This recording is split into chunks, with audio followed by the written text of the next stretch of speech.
Animal Farm, Chapter 3, Part 1.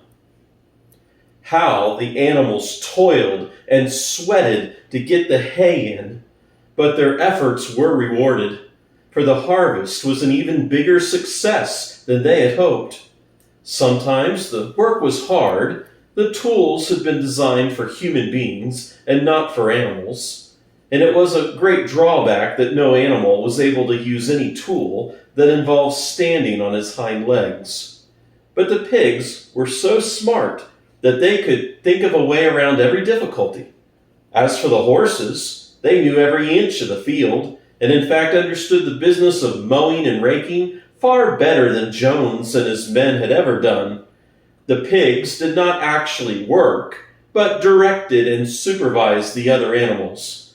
With their superior knowledge, it was natural that they should assume the leadership.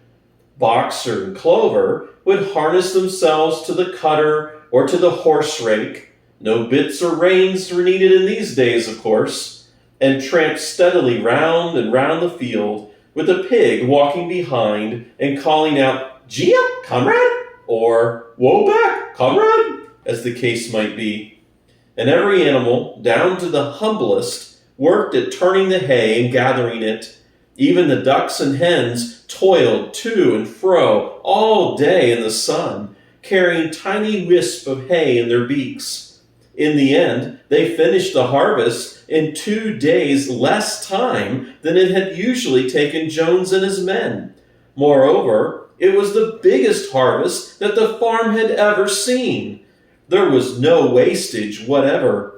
The hens and ducks, with their sharp eyes, had gathered up the very last stalk, and not an animal on the farm had stolen so much as a mouthful. All through that summer, the work of the farm went like clockwork. The animals were happy as they had never believed it possible to be. Every mouthful of food was an acute, positive pleasure, now that it was truly their own food, produced by themselves and for themselves, not handed out to them by a grudging master. With the worthless, parasitical human beings gone, there was more for everyone to eat. There were more leisure time, too. Inexperienced though the animals were with this, they met with many difficulties. For instance, later in the year, when they harvested the corn, they had to tread it out in the ancient style and blow away the chaff with their breath, since the farm possessed no threshing machine. But the pigs, with their cleverness, and Boxer, with his tremendous muscles, always pulled them through.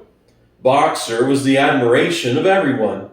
He had been a hard worker even in Jones's day, but now he seemed more like 3 horses than one. There were days when the entire work of the farm seemed to rest on his mighty shoulders. From morning to night he was pushing and pulling, always at the spot where the work was hardest.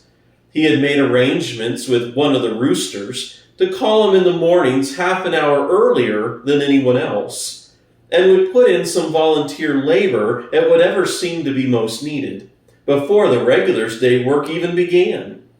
His answer to every problem, every setback was, "I will work harder," which he adopted as his personal motto. But everyone worked according to his capacity. The hens and ducks, for instance, saved 5 bushels of corn at the harvest by gathering up the stray grains. Nobody stole, nobody complained over his rations. The quarreling and biting and jealousy, which had been normal features of life in the old days, had almost disappeared. Nobody shirked, or almost nobody. Molly, it was true, was not good at getting up in the mornings, and had a way of leaving work early on the ground that there was a stone in her hoof.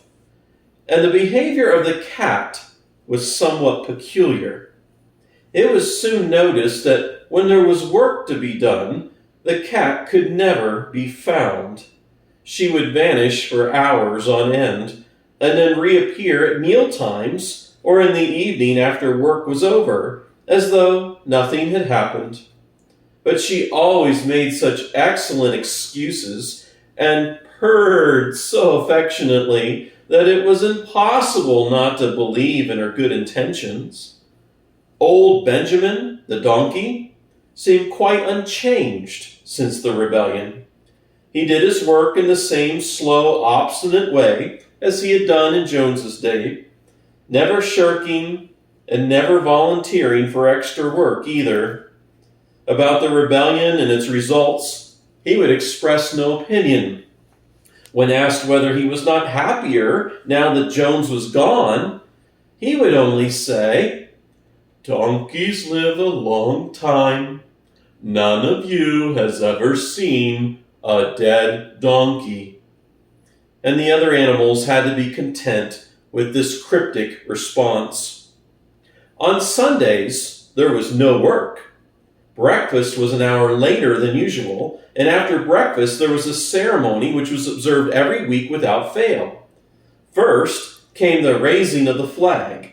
Snowball had found in the harness room an old green tablecloth of Mrs. Jones, and had painted on it a hoof and a horn with white paint. It was run up the flagpole in the farmhouse garden every Sunday morning. The flag was green, Snowball explained, to represent the green fields of England, while the hoof and horn signified the future republic of the animals, which would arise when the human race had been finally overthrown. After the hoisting of the flag, all the animals marched into the big barn for a general assembly, which was known as the meeting. Here, the work of the coming week was planned out, and resolutions were put forward and debated. It was always the pigs who put forward the resolutions. The other animals understood how to vote, but could never think of any resolutions of their own. Snowball and Napoleon were by far the most active in the debates, but it was noticed that these two were never in agreement. Whatever suggestion either of them made, the other could be counted on to oppose it. Even when it was resolved, a thing no one could object to in itself, to set aside the small field behind the orchard as a home of rest for animals who were past working age, there was a stormy debate over the correct retiring age for each group of animals. The meeting always ended with the singing of Beast of England, and the afternoon was given up to recreation.